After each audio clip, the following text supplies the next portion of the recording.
Alors, bonjour tout le monde, c'est Rodrigue. Bon, je vous fais cette présentation justement pour vous parler de mon sujet. Mon sujet porte sur la longévité des casques bleus en République centrafricaine, donc en tout cas en Afrique. Ce qui cause justement la longévité de la présence des casques bleus dans un pays. Et j'ai choisi de parler du cas de la République centrafricaine. D'abord, je voudrais remercier Suzy et les autres collègues qui m'ont permis justement de faire cette présentation. C'est une présentation qui, justement, c'est une recherche qui m'a permis de découvrir beaucoup de choses. Particulièrement, je suis resté dans une idée vague en me disant que oui, les casques bleus sont en République centrafricaine parce que c'est une mission qui devrait déjà finir, mais ils veulent prolonger parce qu'ils ont des gros salaires, parce que donc il y a tout un tas d'idées préconçues qui étaient dans mon esprit et que à travers cette recherche, à travers ce travail, j'ai trouvé l'opportunité, l'occasion justement de les dissiper, l'occasion justement de me sortir de l'esprit et d'avoir un raisonnement cohérent, d'avoir une réponse claire à mes questionnements. Et cette recherche m'a permis aussi de découvrir beaucoup de choses. Par exemple, si je vous dis que c'est le Canada même qui a proposé l'idée de mettre en place les casques bleus des Nations Unies. Parce que l'idée vient de l'ambassadeur des États-Unis, de l'ambassadeur du Canada dans les années en 1956. Euh, il s'agit de l'ambassadeur Lester B. euh, Pearson. C'est un peu en anglais, donc vous allez m'excuser mon anglais. C'est Lester B.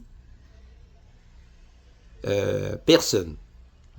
Et donc, il était ministre des Affaires étrangères du Canada. Et c'est à l'ONU qu'il a fait la proposition de la mise en place d'une mission armée des Nations Unies. C'est dans le cadre d'une crise entre la France, le Royaume-Uni et Israël contre l'Égypte. À l'époque, cela concernait le canal de Suez. Donc c'est à ce niveau-là que le Canada a proposé l'idée d'envoyer d'envoyer des soldats de l'ONU. Et ça, au fur et à mesure, ça a pris de l'ampleur. Et puis aujourd'hui, on les appelle les casques bleus. Et globalement, quand on les envoie dans des pays en crise, particulièrement des crises internes. Euh, et ils ont travaillé beaucoup en Europe de l'Est aussi, mais en ce moment, on les connaît beaucoup plus avancés en Afrique. Et donc, on les voit en République démocratique du Congo, on les voit au Soudan, on les a vus en Côte d'Ivoire, on les voit au Mali, on les voit un peu dans des pays en difficulté, des pays en crise, des crises prolongées. Et donc, ils sont là justement pour une mission spécifique, pour un travail spécifique, c'est de protéger d'abord les civils, mais aussi d'aider le pays à reconstituer l'autorité de l'État, aider le pays justement à remettre en place un État qui est déjà fragile. Et donc le processus politique, le processus démocratique, ils sont justement là pour aider à réaliser cela. Alors, le, le cas justement des casques bleus, les réalités sont que quand ils sont envoyés en mission quelque part, comme je l'avais dit tantôt, ils sont là pour protéger les civils, ils sont là pour accompagner dans un processus de reconstitution des institutions. Mais on observe que normalement, quand ils vont, la mission est bien déterminée, c'est spécifique. On sait souvent quand ils partent, mais il est difficile de savoir quand est-ce qu'ils vont arrêter, quand est-ce qu'ils vont finir. Et c'est pour ça que la mission se retrouve après 10 ans, 15 ans. Je prends le cas de la République démocratique du Congo, ça fait plus de 20 ans qu'ils sont là. Euh, le, ils sont en République centrafricaine depuis avant 2014, puis ils sont partis, puis ils sont revenus en 2014 avec la crise de en 2013 pardon, avec la crise de la Seleka, et des résolutions succèdent. Donc on ne fait que reprendre les résolutions pour permettre au pays, pour permettre justement aux Nations Unies de terminer la mission. Et donc, dans le cas de la Centrafrique, par exemple, la mission justement consiste à protéger les civils,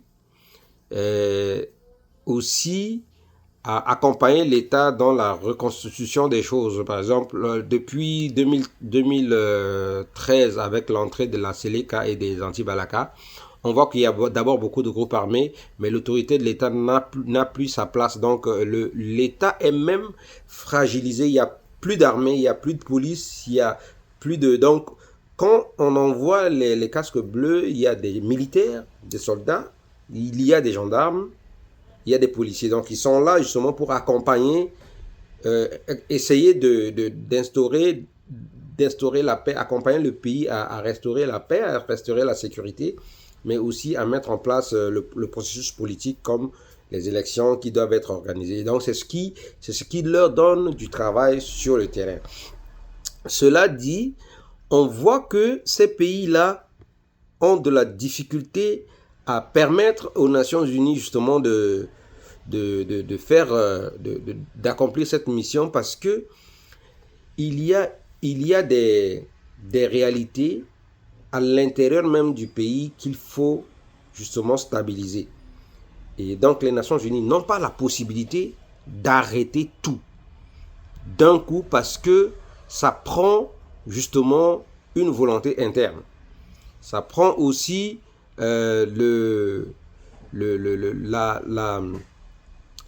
cette résolution demande justement les règlements. Et donc dans le cadre de la République centrafricaine, on s'est rendu compte que le pays même, pour que les casques bleus remplissent la mission de mettre en place, de remettre l'autorité de l'État partout sur le territoire, on s'est rendu compte que c'est difficile, parce que il y a des embargos contre l'État.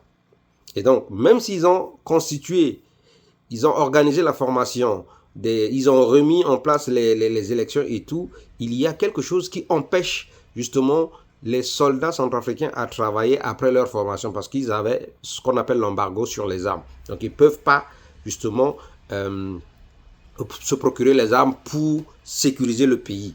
Et donc il y a les groupes armés qui sont là pleins avec les armes un peu partout sur le territoire, et il y en a même qui se sont cachés dans les pays voisins. Ça fait qu'on est obligé de travailler toujours avec les casques bleus pour maintenir cette sécurité-là. Et tant que la sécurité n'est pas là, leur mission n'est pas terminée. Et je pars directement en vous parlant justement du Canada, sa contribution dans justement la mise en place de l'instauration de la paix en République centrafricaine. Le Canada investit beaucoup dans les institutions qui travaillent, les institutions internationales, que ce soit l'UNESCO, la Croix-Rouge, etc.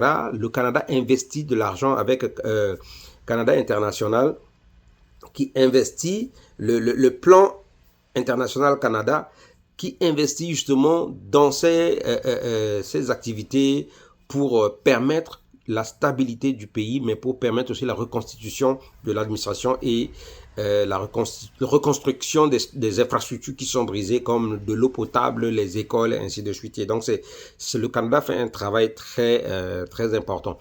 L'autre travail aussi que le Canada met en place, c'est que à l'intérieur même du Canada, il y a eu une association des Centrafricains qui vit à Montréal. Cette association est allée voir en 2015-2016 le Premier ministre Harper pour parler de la situation des réfugiés centrafricains qui sont dans les pays voisins, comme au Tchad, au Soudan, au Cameroun et au Congo. Et donc, ils ont plaidé, et le Canada a fait ce qu'on appelle la réinstallation de la plupart de ces pays. Et aujourd'hui, beaucoup de Centrafricains sont ici, au Canada. Et donc, grâce à eux aussi, ils peuvent avoir des contributions à travers leur communauté locale d'origine et tout. Donc, voilà globalement ce que je peux vous dire sur ce sujet. Si vous avez des questions, n'hésitez pas. Je suis là pour vous donner des explications et puis ajouter d'autres arguments. Merci beaucoup et Bonne soirée.